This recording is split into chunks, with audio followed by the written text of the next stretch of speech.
Giuseppe used to, first of all, he was under house arrest.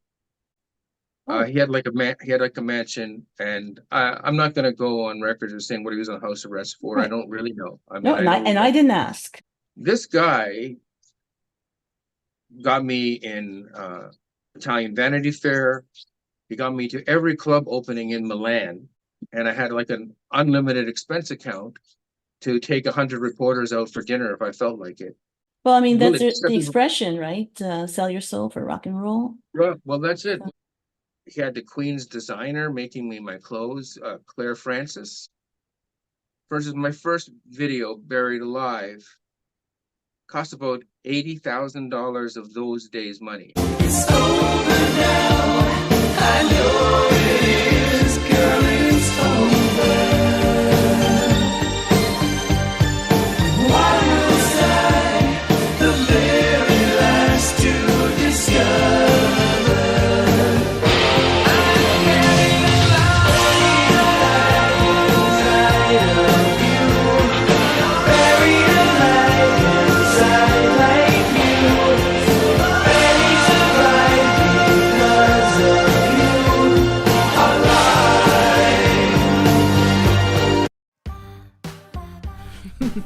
Welcome to Cool Life Podcast, brought to you by TheRealThingDating.com.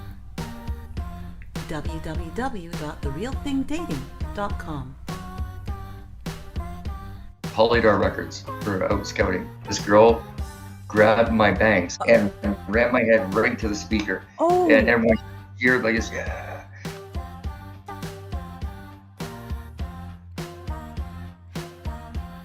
When we shot the scene in Good Will Hunting, I didn't know who most of these people were at the time. I mean, they weren't stars. It was Gus Van Sant that directed it. Gus Van Sant was on the floor with Matt Damon's character. I didn't even know who Matt Damon was at that time. I'm Eva John. I'm a former candidate for local government. I was a children's television entertainer, and I love this world, and I believe we should take care of each other and have a lot of fun along the way. Welcome to Cool Life. Here we go. In this episode, we get to hear the music of Mr. Paris Black prior to each commercial break. The first song we will hear is Paris Black's performance of his song Buried Alive, followed by Mr. Black's performance of his song Sexy Girl. And now, please enjoy part 3 of my conversation with Mr. Paris Black on Cool Life Podcast. And welcome to Cool Life Podcast. I'm Eva John, and today we are continuing with part 3 of my conversation with Mr. Paris Black, singer, songwriter, recording artist, model, figure model, philanthropist. It's such an honor to have you here with us again, Paris. An honor to be here. Thank you very much. Thank you. Paris, can you please state your website? ParisBlackOfficial.com. Thank you. And I know your time is valuable, so I'm so glad that you're able to participate and be a guest here at Cool Life. And as an artist, you're just a fascinating person for all that you've achieved, also as a human being. And I wonder, do you ever give thought to what your life would be like if you had not gone into the arts at all? You know, I do think about that. I believe that the arts weren't necessarily a choice that I made. They were sort of thrust upon me. I had, and I have had my whole life, insomnia, terrible insomnia. So while I was going to school, high school, and I did quite well in sports, and I had an athletic scholarship to the University of Nevada, or offered to me. I didn't have it yet, but it was offered to me, right, for track and field. And if I would have taken that, then I would have been studying either history or because that's where my marks were better, or biology, because I wanted to be an animal behavior specialist. I wanted to actually validate my opinions that humans and animals could talk through different kinds of languages, and that's probably what I would have gone into. Wow. But I've always had this problem with early mornings. So at the same time as that possibility was arising, I was also getting that possibility to be a model, and getting the possibility of just a couple of years later to be a pop idol and stuff. So the early mornings were a big factor in it. I just didn't fit into the world. I just couldn't fit in to I was fitting in. I was doing okay with it, but I mean, it was just such a hell because I wouldn't fall asleep till like 4 in the morning. It's just always been the way I've been my whole life. So if I had to get up at 5 for track, that means I'm getting like a 1 hour of rest, you know? So that had a lot to do with my decision to go into the arts, but also it just seemed that's what I wouldn't say was meant to do, but when I was in school, I was constantly going from school to school to school to school.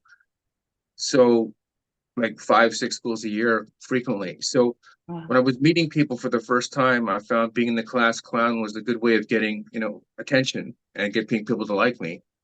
So I would, do funny stuff, and, I was a pretty good dancer, and I would do, sort of mix in with dance things and mix in with jokes. I throw jokes into every class that I was doing. Right. And also I was drawing and painting. So this was my way of being accepted into the cave, I suppose, so that's what I went with. So had I not been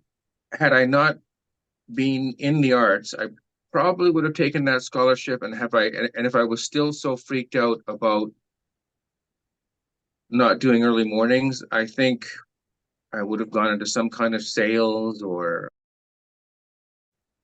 I hate to think that might have been some dark paths I might have gone down. I mean, you just don't know. When you're a kid on your own in the streets, you just, things could go bad. But through the grace of God, luckily, I got the opportunity to become a model first, and then become a singer, and I put a lot of work into it as well. I mean it certainly was through the grace of God that it happened, that I was given that opportunity. But when fate came knocking, I answered the door, because I had done a lot of training in acting and singing and dance and things, so I was able to answer the door and give it that try.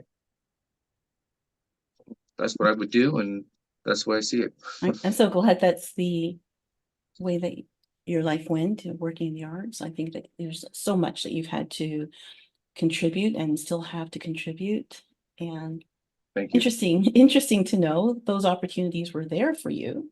And Yeah, they were. And that's the thing. I think sometimes when I tell my story, it sounds like I had no options. But the options would have meant staying in a home that I was not happy or safe in, really. And the options would have meant sticking with some disadvantages that I was just, or not disadvantages necessarily, but I was just out of sync with the world. I've always had this issue with insomnia being sort of directing my life. And maybe that's just having the mind of an artist, because my mind's always going. right. And I'm always thinking about the next thing. And often it's not got anything to do with my real life. It's got to Right. do with my philosophical ideas about how life should be, maybe, rather than what's actually going on. Well, the contributions that you've made as an artist are exciting and ongoing.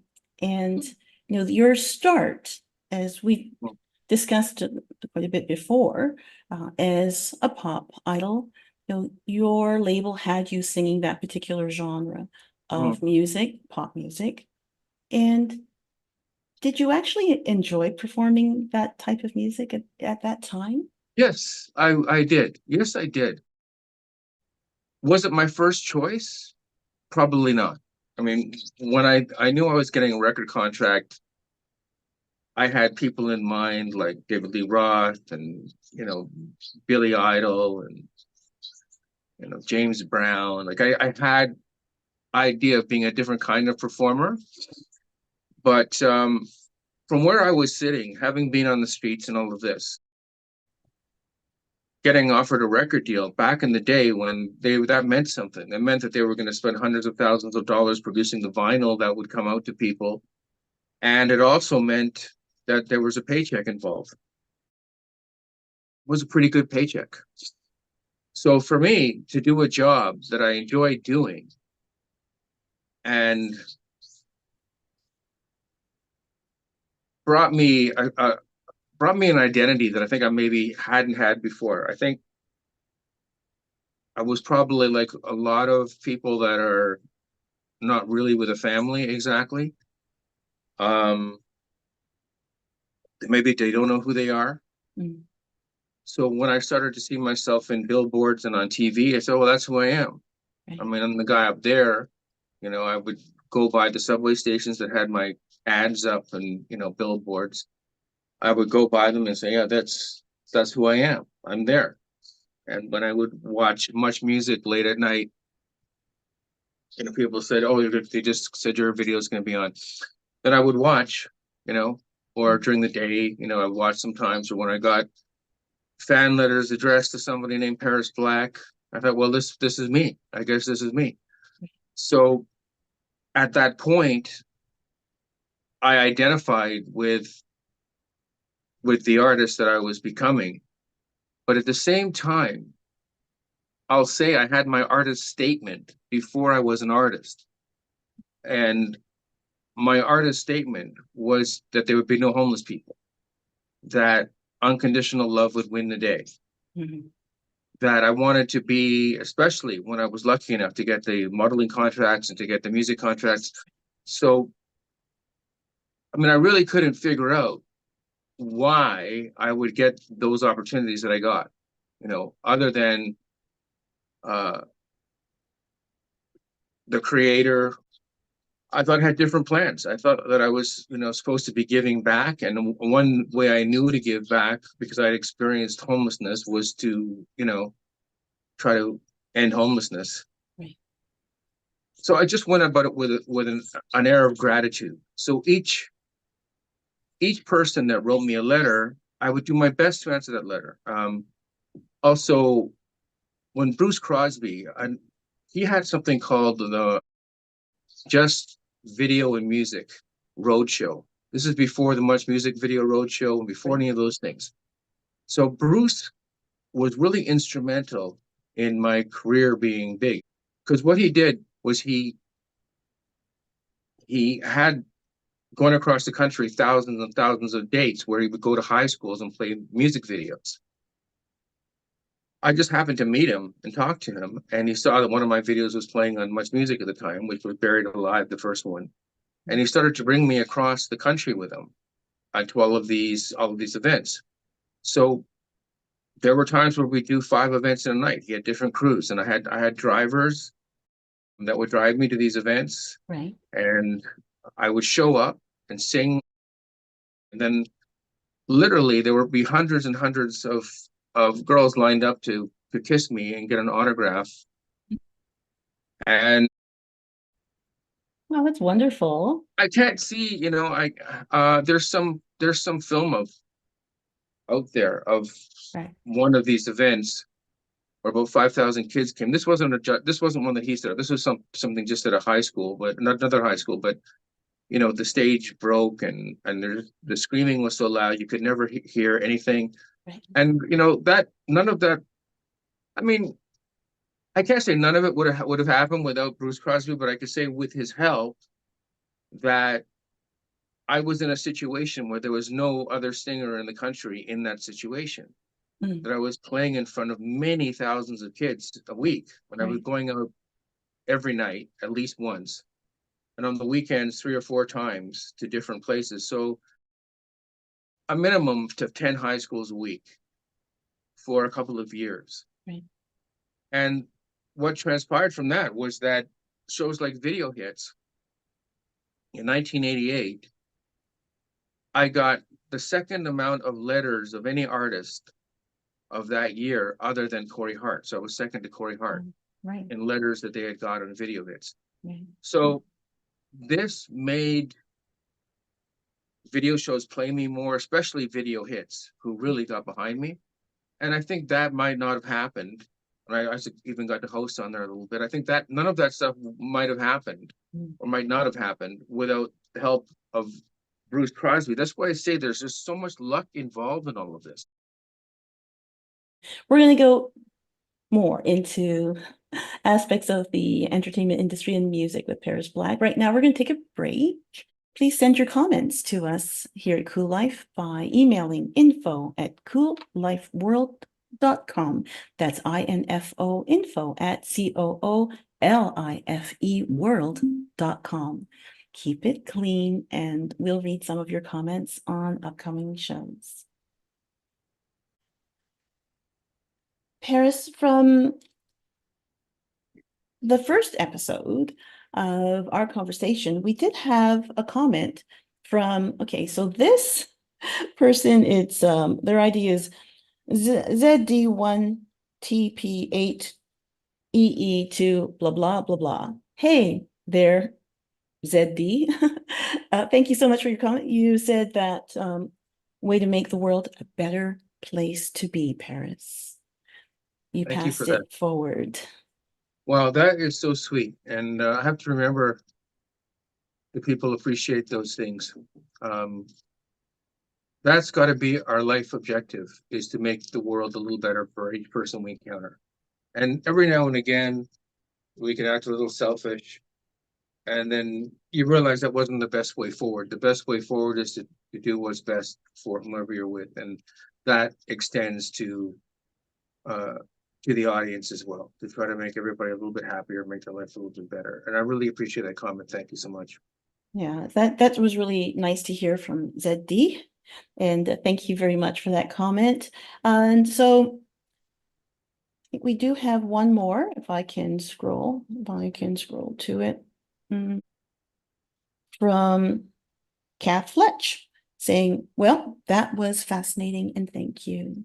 And I'd say there are a lot of people who have commented to me that they were absolutely fascinated by what they'd seen and how beautifully you provided your insight on the music industry. That's your editing. Didn't Kathy Young comment? Kathy Young did comment, and Kathy's comment was actually really, really nice because she is also a musician, a singer, and she is really seeing it from the other side of the industry, from the inside of the industry. So I'd say her words carry a lot of weight. So Kathy Young says, I just wanted to let you know it's brilliant. You are such an amazing interviewer. Thank you. Thank you, Kathy. She said, you do your homework, girl. And Paris is so succinct and informative and humble. I agree. I've always been one of his supporters. He's an amazing person, and people don't know enough about him. So I'm going to share these interviews. Wow, thank you, I Kathy. really appreciate you doing the interview, and really appreciate Kathy Young. She's one of the greatest performers that I've ever come across in my life. She's a Juno winner. She's nominated for Grammys. She was part of the original Yorkville scene. You know, she played with in that John Lennon concert and with Joni Mitchell and all of these people. And also I noticed that Fernando Goulart commented, he started the Toronto Hamilton Music Hall of Fame for live performance. Yeah. And actually, I got inducted in 6 categories with him. He's been a guy that always came down to the shows and took, film things and any night of the week. He was These very, kind of very people supportive. make the business. They make the business. A lot of performers think it's all about them, and it really isn't. It's about the people that are allowing them to show what they can do, and giving them positive responses and positive, opportunities to move forward. No, So again, He's to very believe- supportive of musicians and very supportive of you. And I remember I had him at, you had him at my birthday bash show at the Whaler Bar, and he did a great job. He's posted those. I think I spent a couple years. I still owe him lunch. We were supposed to Rolling get together. Really, really, really something. Yeah. Anyway, that was in your birthday. That was Rolling Rocks and Bud Rolling Rocks. Yeah, Osmo. yeah. And you know, had a great time working with those guys. We did that Hamilton show together, and along with Peter James on drums, and that night, and Tim Smith on guitar, Right. Tony Maroney on keyboards, and we had a really cool young girl sort of doing mixing stuff on stage as well. That was a big event, and yeah, it was great. So every person that I shared the stage with, and every person that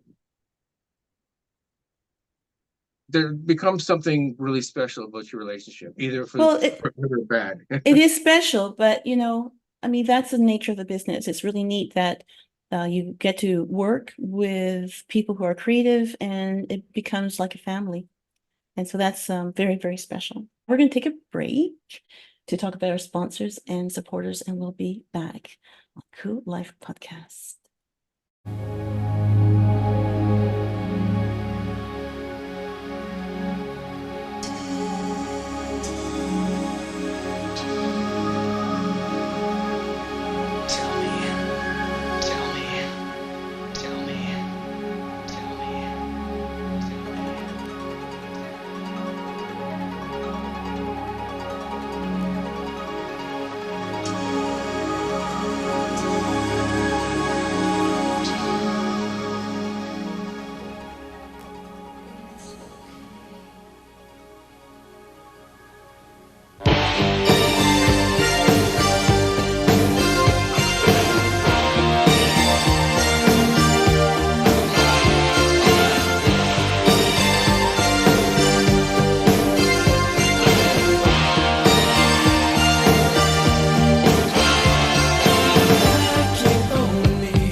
Those lonely days of lockdowns and isolation are gone for good. Go to www.therealthingdating.com. That's www.therealthingdating.com. It's time to share. Share your time, share your life, share your love. www.therealthingdating.com. Join for free. Upgrade at any time, starting at just $5.99 a month. www.therealthingdating.com. Because it's time. You're listening to the Cool Life Podcast. We'll be back in 3, 2, 1.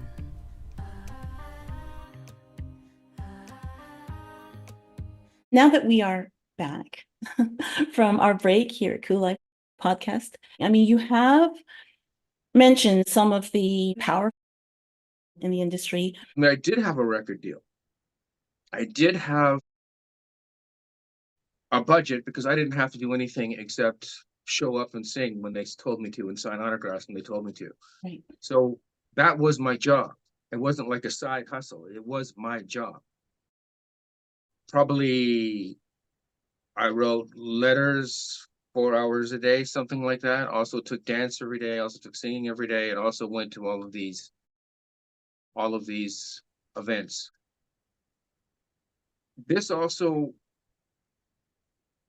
reflected in me selling about 5,000 units a week, which the record company was really interested in. Obviously, that was putting Right. money in everybody's pocket. Right.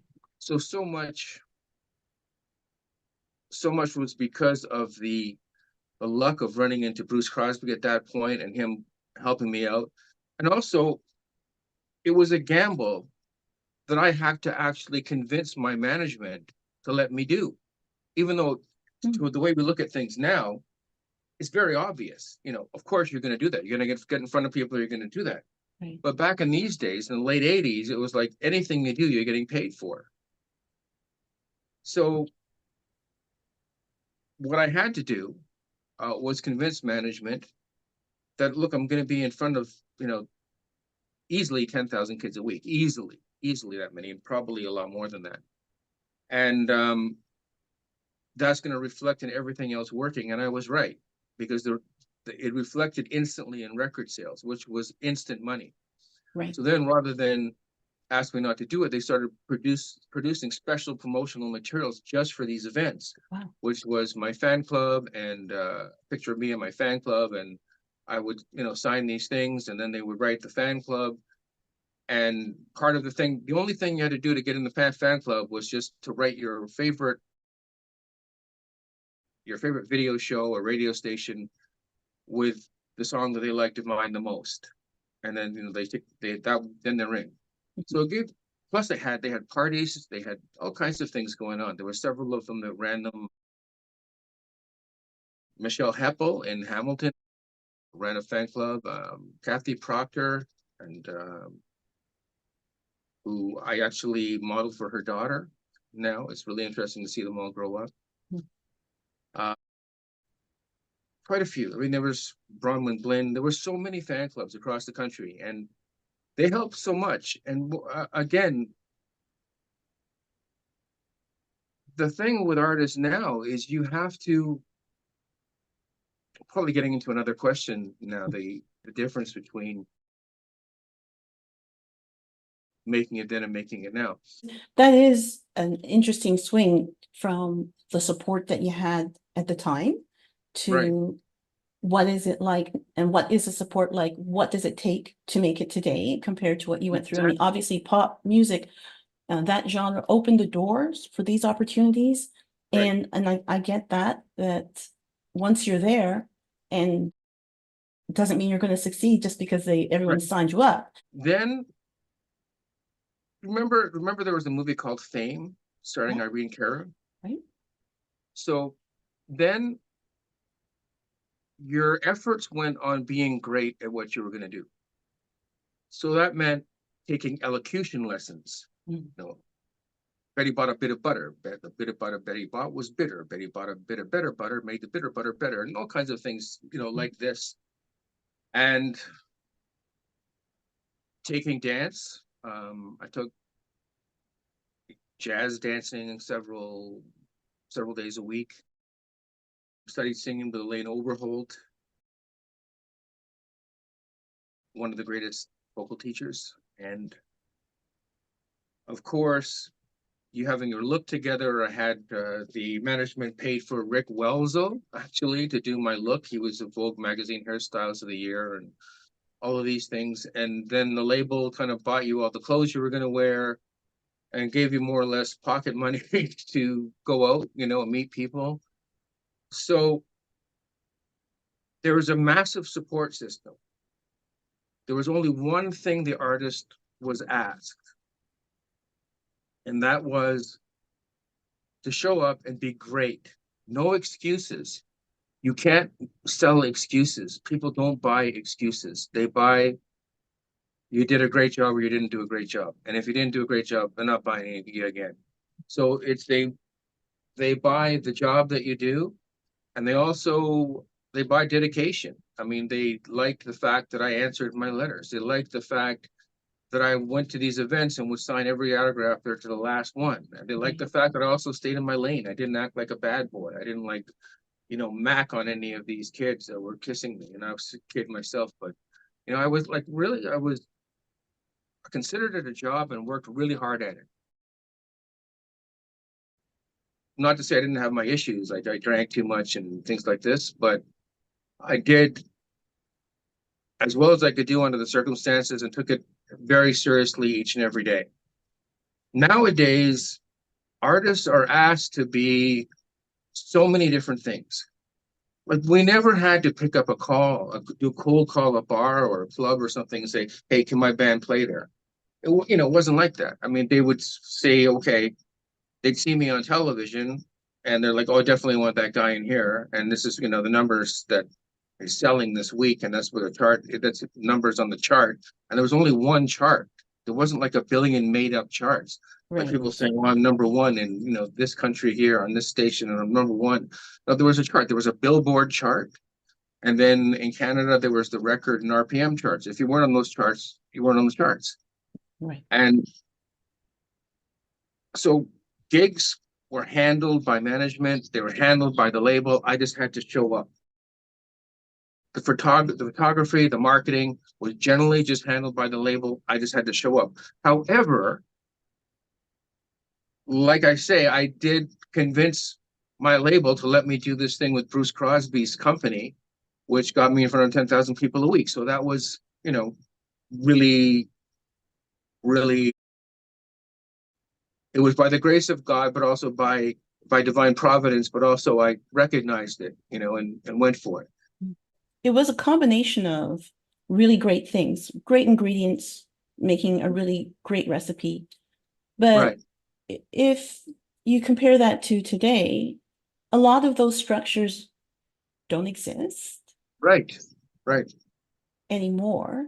And so how do you find, by comparison, when you are working with up and coming musicians, when you are working on new material, and what is that like now compared to that structure you had then? Well, it's a totally different landscape. It's completely changed. What has happened is, you know, the animals are running the zoo. The crazy people are running the nut house, whatever it is. Before there was a structure, and within that structure, what you did was you, one way or another, you showed them what you're going to do, how you're going to be. Whether it's just meeting you and they're talking to you, like this is like a label or somebody with money, and they then from talking to you and thinking that you present yourself well and that, you know, you may have the personality, you might have the appearance of somebody they could make money with. The next thing would be they want to see you perform live. Then you perform live. Then they say, okay, well, that was really good. The next thing is, are you going to be writing your material or do we give you material? So what you do is you give them demo tapes and they listen to other people's demo tapes and they would decide on the best records for the album.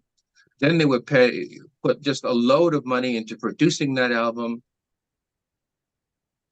What happened was a lot of people were feeling left out in the process. Some rightfully so, some rightfully so. I mean, I've had many friends that were as good as me or better than me that didn't get those breaks at all. So yeah, I could see them feeling left out in the process. But what's happened now is with no wardens and no gatekeepers whatsoever,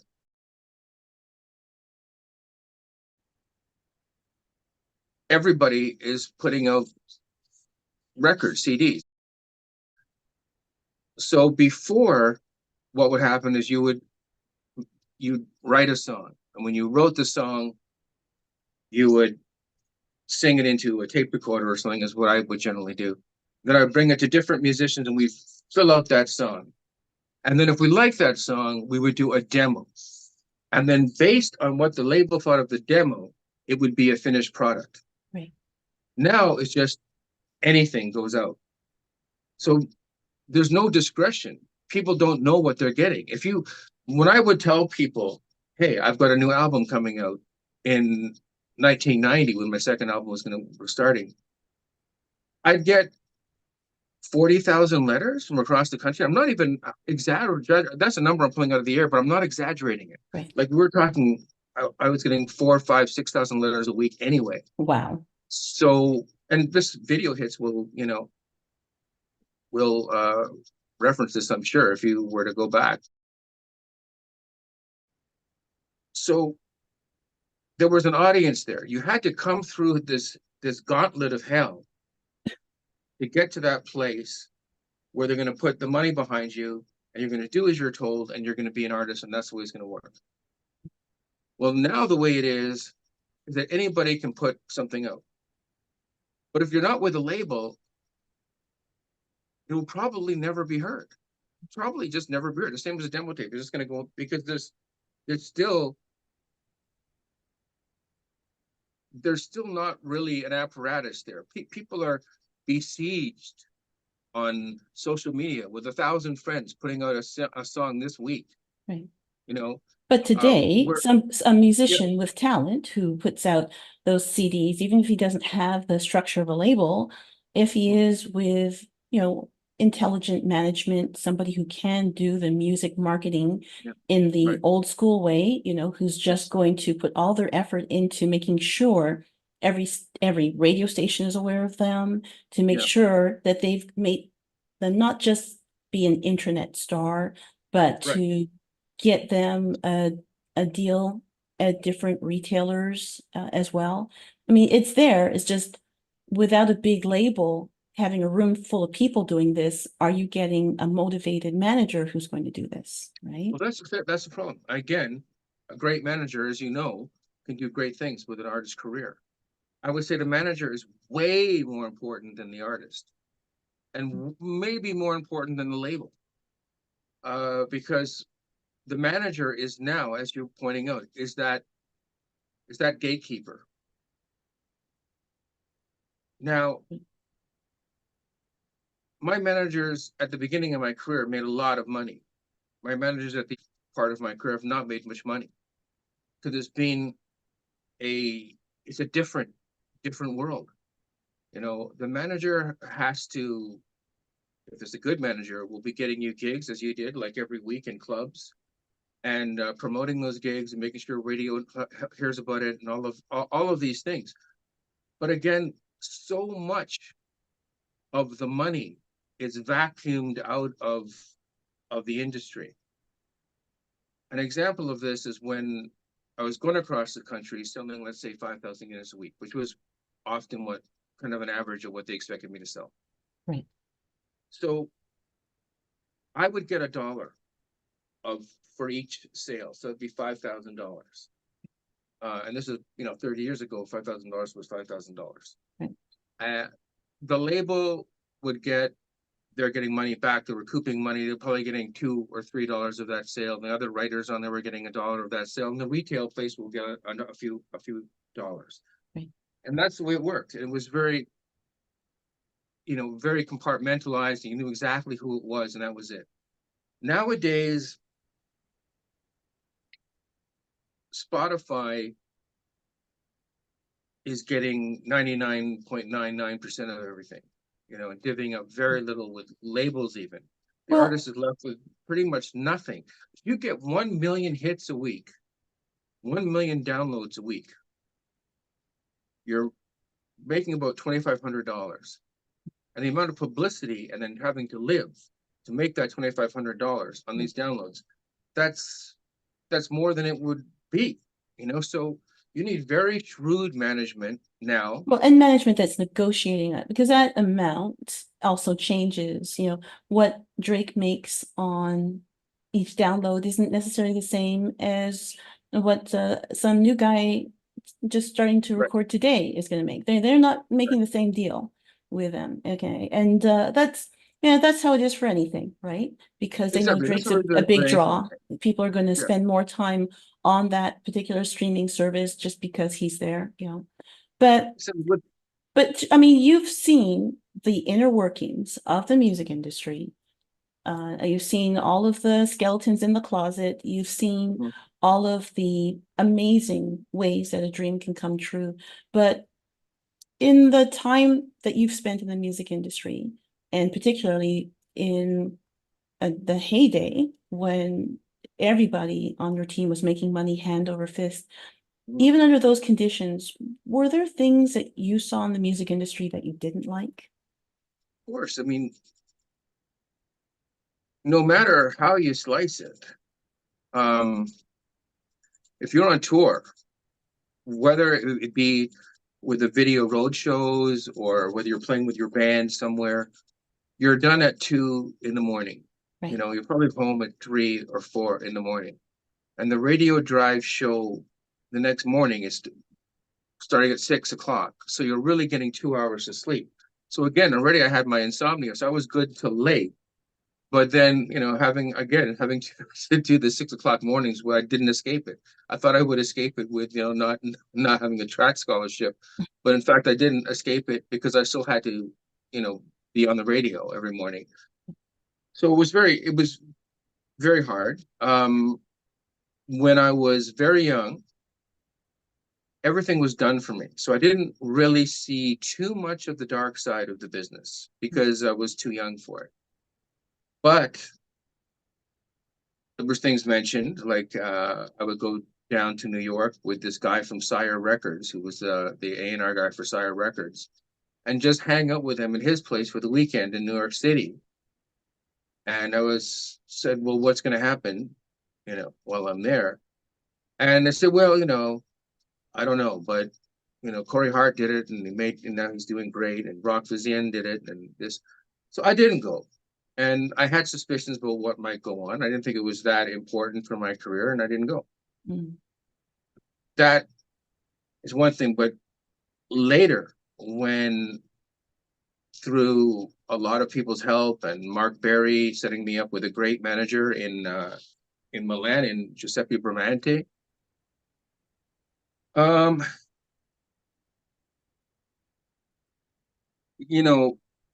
Giuseppe used to, first of all, he was under house arrest. Oh. He had like a mansion, and I'm not going to go on record as saying what he was on house arrest for. Right. I don't really know. I mean, No, I know, I didn't ask. I'm not yeah, asking. I know kind of what's rumored Okay.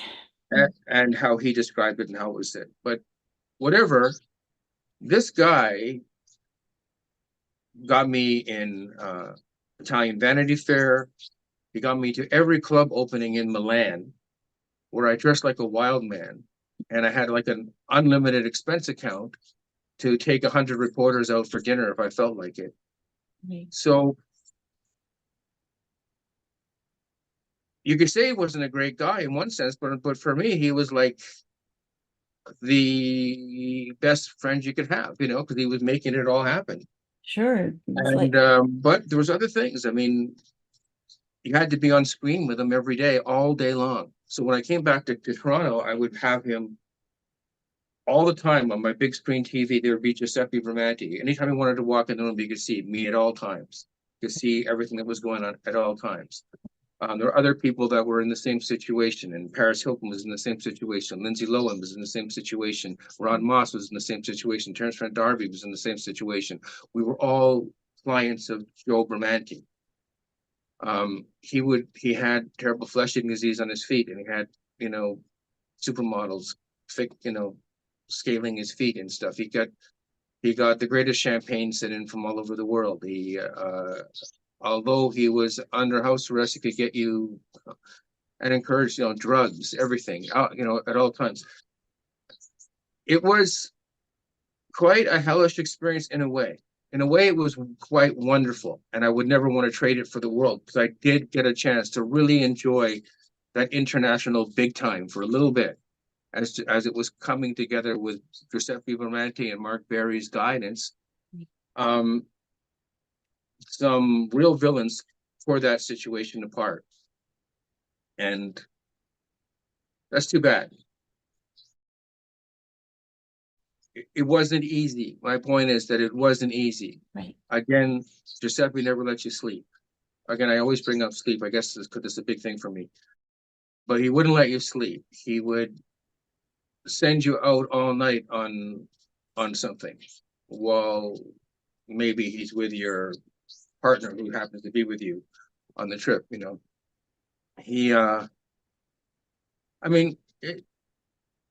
I think these things are always a double-edged sword. People don't realize what the stars that they revere probably had to go through to get there. Sometimes they don't realize what the politicians they revere had to go through to get to be, the leader of a party. They don't understand what the billionaires they look up to had to go through to get to that. Yeah. There's something a little crazy. You gotta have a screw loose to go through all of the things that are expected of you to sort of grab that, that golden gauntlet. Well, I mean, that's Really, the expression, right? Sell your soul for rock and roll. Right. Well, that's it. With Giuseppe Bramante and Mark Berry, they got me to know Jürgen Kramer. Actually, I think I met Jürgen right in Giuseppe's house, and then we met again with Mark Berry in Madame at the Madame Pop Music Conference, the biggest one in the world, and in south of France. And he also got me working with Paul Schindler, the top music lawyer in the world. So Mark did a lot to put me in the right spots, and Giuseppe did a heck of a lot. Now,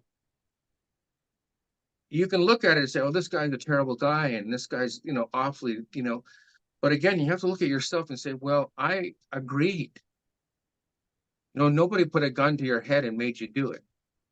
Whatever was going on, whatever the crazy hours, whatever the madness." I'm just trying to get some of the people that worked for me and with Giuseppe in Milan, and handling myself and other artists, to see him running around the house with a meat cleaver, and after this guy, Danny Mullally, that lived downstairs, who was his assistant.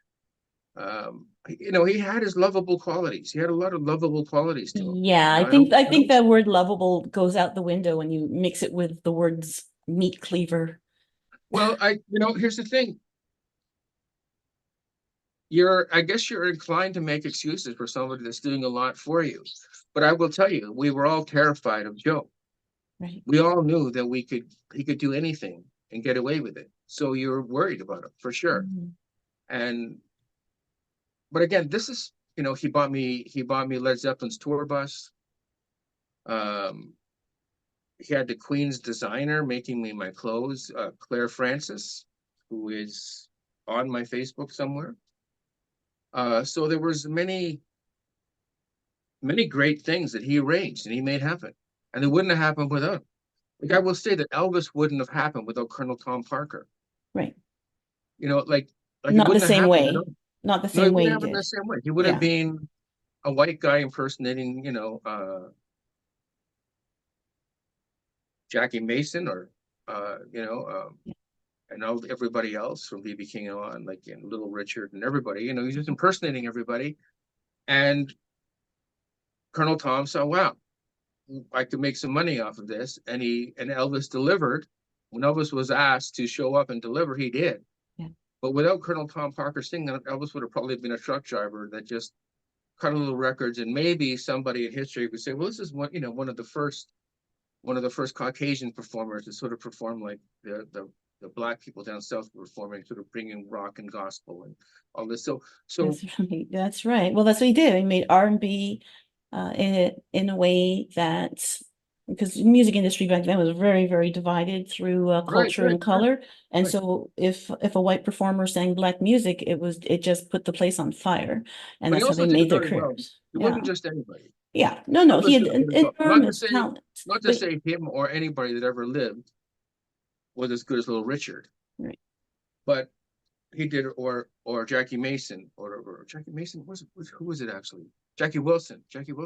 But there's a completely different access. Even Ray Charles said, the career he had that was an enormous success wasn't barely even the quarter of the career that a white musician would have singing the same music. And that's really how America bought their music at the time. Right. And Yeah, I'd say that Colonel Tom Parker helped to package Elvis in a way that gave him enormous success. You're absolutely right about that. And was Colonel Tom Parker a perfect man? No. but again, whoever's helping you, you're going to grab it with both hands. We're going to take a break to talk about our sponsors and supporters, and we'll be back on Cool Life Podcast.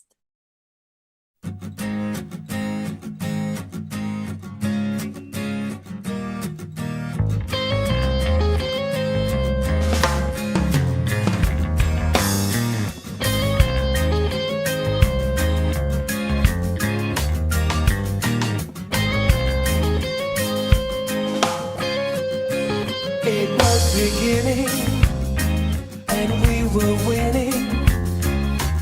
We could execute from night till day. Oh yeah, so sensual and so addictive. We stick together, come what may. Hands up. Oh, my sexy girl. My sexy girl. My sexy girl. Hold on, in the morning, you're so excited. You got me leaping for your swimming pool. Oh, so long in the evening, you're so inventive. I'm your ever-present lovesick fool. Oh yeah, my sexy girl. My sexy girl. My sexy girl.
Those lonely days of lockdowns and isolation are gone for good.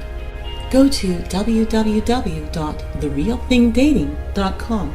That's www.therealthingdating.com. It's time to share. Share your time, share your life, share your love. www.therealthingdating.com. Join for free. Upgrade at any time. starting at just $5.99 a month. www.therealthingdating.com, because it's time. This is Cool Life Podcast. Please remember to subscribe to Cool Life on your streaming service and on YouTube as Hellenique Today. That's HELENIQUE Today, because that helps us to bring more cool stuff to your ears. You're listening to the Cool Life Podcast. We'll be right back.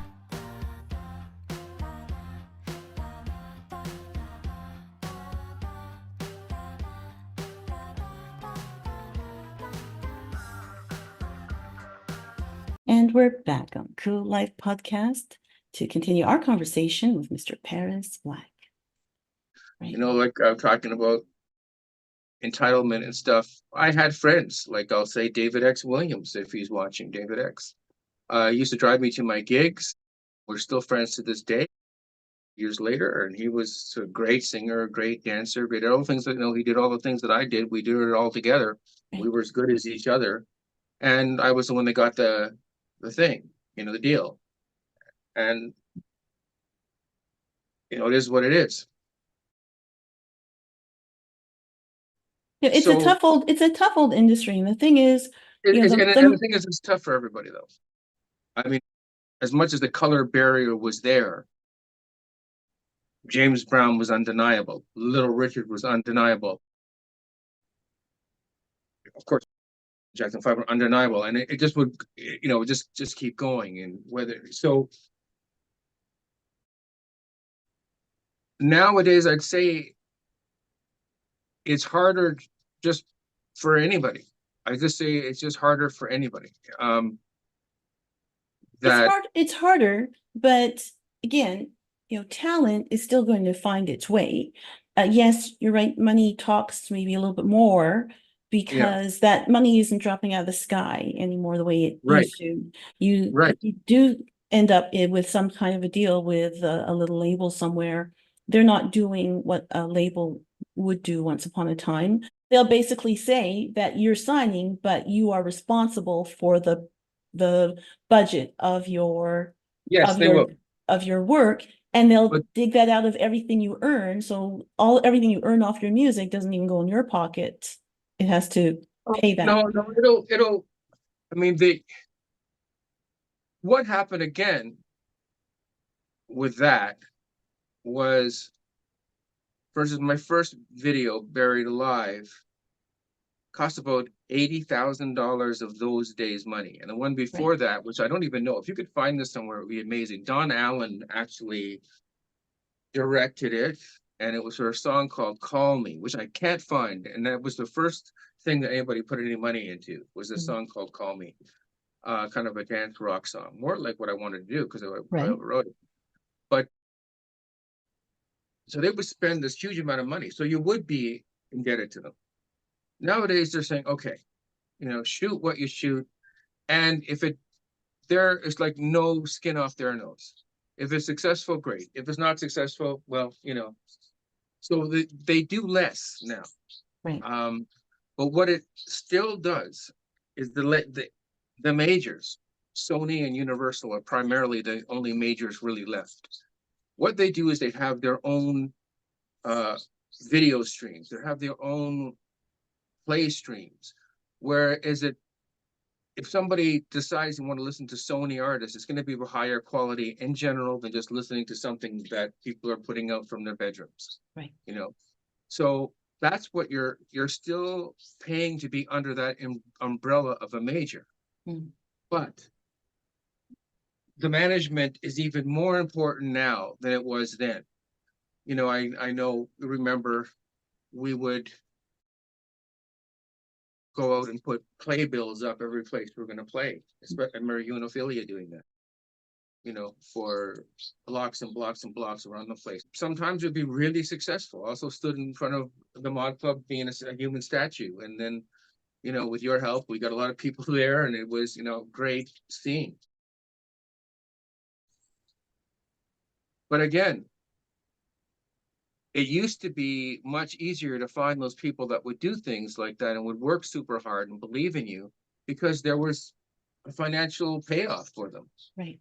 Nowadays, it's just the pie has just gotten so much smaller that you can go out with half-assed musicians. Remember that guy that did the gig there that was telling you he constantly felt over communicated with? You remember that guy?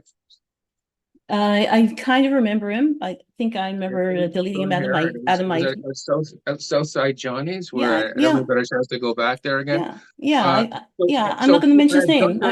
I remember him, and Gunter, I took him out of my phone. yeah, Gunter Capella, with great Tony Springer's bass player, was playing bass. He was Yeah, playing lead guitar, and somebody great was on drums. Always had great people in the band, but this guy didn't learn one thing. Mm. And how can you possibly do a set where the guy didn't learn one? I did original material. He didn't learn one thing. So anyway, I know. my point just is, I'm so sad he even turned up, but yeah, well, my point is that it used to be that there was enough money on every gig. You could hire the same people every gig. That would be your band, and they would make X amount of dollars per gig, and that would be great. who came Now, down there and was a saved time- us that night, last minute? Yes, Remember? Rick Spider. Rick Spider, God bless him, and his tie-dye Yeah. shirt. Rick Spider came up there and was on, but again, he didn't really, because there was, he did a great job, but there was, Gunter Capella was furious because this guy didn't know one of our songs. So it was just it was crazy. But Gunter anyway, Capel was furious. You were furious. yeah, I was furious because you were furious. However, I mean, Rick did save the night because first off, he dropped everything and turned up, and Rick is great. and was amazing, and joined us for several other gigs after that. Yeah, Rick was great. So including there's the people, TV there are studio. knights on shining armors like Rick Spider, and Yeah. of course, I'm so happy with the people I got to work with during that period, like Tony Springer and of course Mark Mack and Owen Tennyson and When you say Mark know- Mack, you actually mean Mark McPherson. thank you, Yeah. and Steve McPherson. And his brother Steve and and Brian Didier, Steve McLean. really, yeah, of course. And of course, for a while there, Denis Martel, who is, where if I always would want Denis Martel in my band, And Sasha. Sasha, of course, just there's a lot of great talent during the time that I was so happy to have there. So anyway, Our little trip down memory lane. There's many more that names. was great, and it Anyone was that didn't great. get mentioned, we're sorry. We're gonna probably There's talk a lot about of you another people not time. getting mentioned. There's a lot of people not getting Yeah. mentioned. It's just, but I'll regret it like 10 seconds later. I know. No, it, well, but, you know what? we've got more conversations coming, and Yeah, we've got but that time was to great. do it. Yeah, A that lot was of good great. memories, a lot of good music, and Mhm. the fact that I think watching your progression in the industry that you love, where you've made such a huge impact, you elevate everybody who comes. Marcus Hahn, I got to mention. Marcus Hahn, who was also so amazing. He was in the video in our last episode for Wild One. Oh yeah, and Yeah, Jim he's in Green it. was in there. Yeah. Gosh, I mean, so many. Jason Farrar, just so many great players, and I'm just thinking of some people like now. I'm seeing their faces. Can't remember their names, but I'll remember for next show. And I'll write these things down in between because every person leaves an indelible mark on you, especially when you're working really hard on something. I mean, I can recall working on the I'm Not Jesus album and Denis Martel swaying on his feet from exhaustion. Like he would be playing most nights of the week and he'd be done at 2 or 3. Yeah. He'd bring his kids to school at 7 and then he'd show up in the studio by 10, and we work until basically till he'd go to work or at another gig. And so you remember these people, and John Bianchini and Lou Fashion. Oh my God, there's so many people. Of course, and later Phil Nero, and you're all part of that journey. And when you're trying, there has to be that economic incentive where the chances are that everybody can make a good living at it, Yeah. or else it's just wanking. And you get a different kind of a player when you're getting wankers rather than actual musicians. It's a different kind of a player that wants to meet, a new girl every week than Right. one that wants to make an impression on the music business. Right. So, And let's face it, there's some who want to do both. I also want to do both too, but Yeah. I mean, I think that nobody is going to do a couple of things. Nobody is going to do better at work if they're drunk. Right. So, and I made this mistake myself. So, don't drink or take drugs before you're going to stage. It's not going to make you better. Absolutely, it won't make you any better. 100%. I guarantee it won't make you better. You might think you're better, but you're not better. And also, don't mix it with your social life. I mean, it's not that. It's your job. Go in there and do your best job. Communicate the song. Here's the thing. An artist that needs to take drugs or get drunk or whatever to bolster themselves to perform, they don't have their artist mission. If you believe that you're going to improve the audience's life, if you believe you're going to bring something to the table that they're going to want, then you're not nervous about giving it to them. If you're that guy, don't go on stage. Well, They're gonna arrest you. the music industry probably has more drugs going around in it than any other form of entertainment. Right? Mhm.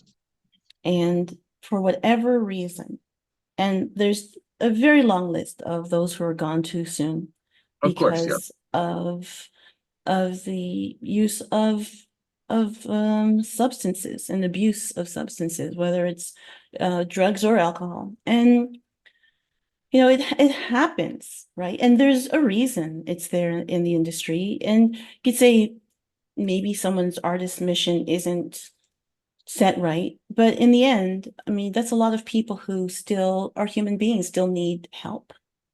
And there is no addiction that anyone overcomes by themselves.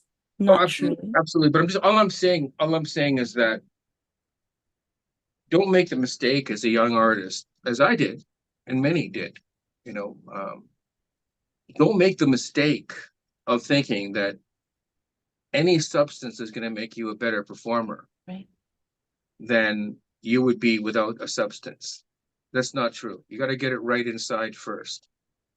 And This that's is- that I've seen in your performances, which have always been amazing. And my thing, not that it mattered, but any time we were working, never mind that I was usually driving for 2 hours after any gig, but I never drank. And so many Right. venues where the management would try to say, hey, anything I want. And what I wanted was a Diet Pepsi with a slice of lime. Exactly, I And remember 'cause- that, and I often partook of too much alcohol, and I know it. And so, if I'm giving anybody advice, I would say that doesn't make you better. It makes you worse. Right. Don't do it. Right. And I'd say that's working the- with you, that I never saw you ever overindulging. I always saw I think the you. only time was that night at Southside Johnny's. Well, I think that was pretty much particular night, after. I was a little, I was displeased with how it was going on. Gunther Capelli wanted to punch this guy out. It was, not a good scene, and I did drink a little too much that night. But most of the time, no, I didn't. Most of the time, I realized that I have to be all there. Yeah, and I think that was Uh, more towards the end of the night. I that's not how you started out. Maybe towards the end of the night, yeah. Yeah, Could have been later. yeah. And then it's not. This is your brand. This is your work, and someone was messing with it. So. Yeah, but I mean, again, there's no excuses. There's no excuses. You gotta do, just like you have to do your job as best you can. I would say too, the proliferation of jams rather than actual acts being hired. Yeah. Yeah. Gives people a feeling that you can just sort of go on stage and hack around, and that's all it is. Mm, Like, practicing in public. right.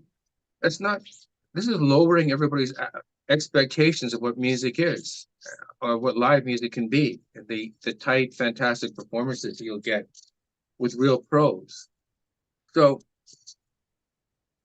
the business has changed a lot, but I'm sure that ways will be found that it will get better and better. I think there's a lot of opportunity for different kinds of shows to go on now than before. I'm noticing a huge proliferation of people doing lip syncing as Yeah. performance. That would seem crazy to me, but if you want Seems to have an crazy to opening me. act, yeah, but if you're going to have an opening act of, 25 lip syncers, you don't have to pay them anything. So that's a way you can, cut down your bill Right. as and try to find, as everybody else trims money. But what I'd rather it be is that everybody gets what they're worth, and you hire the best people, and the bar makes money, the club makes money, the venue makes money, you make money, and you do a great job, and everybody goes home happy. That's what I think what we all want. I think it's what most people want. There's only so much that we can control. I think that life has changed, and the music industry, live performance, every aspect of the music industry, recorded music, it's all changed so much. And that's the end of part 3 of my conversation with Paris Black. Please keep an eye out for part 4. I have to ask you to say your website one more time. That's ParisBlackOfficial.com. In the meantime, I want to thank you for watching right straight through to the end. And until next time, I'm Eva John for Cool Life Podcast. And that was our show. Thank you for listening to the very end. Please remember to subscribe through your streaming service to get more access to our guest interviews. Also, please subscribe on YouTube to help support our podcast. Until next time, I'm Eva John for Cool Life Podcast. Thank you for turning me on.